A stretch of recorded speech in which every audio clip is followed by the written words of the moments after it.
ఒక అడవిలో కొలను వద్దకు కుందేలు జింక కలసిమెలసి ఉండేవి. అందులో కుందేలు చాలా చురుకైనదని, జింకకు మాత్రం బద్ధకం ఎక్కువని జంతువులన్నీ అంటుండేవి. కాని జింక మాత్రం ఆ మాట ఒప్పునునేది కాదు. ఏం కాదు, నేను కూడా చురునైందాన్ని అన్ని గొప్పలుపోయేది.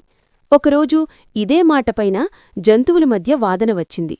కొలనుకు పెద్దయిల ఏనుగు మధ్యలో కల్పించుకుని, సరి జింకా తాను చురునైదానని వాదిస్తుంది, కాబట్టి దానికి కుందేలుకు ఒక పోటీ పెడతాను.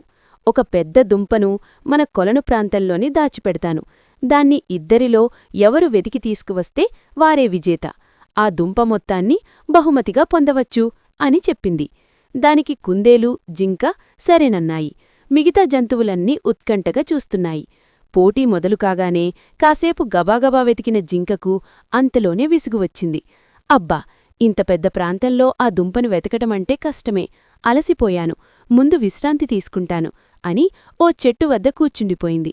కుందేలు మాత్రం ప్రతీ చెట్టునూ తుప్పనూ బండనూ వెతికి దుంపను సాధించేసింది.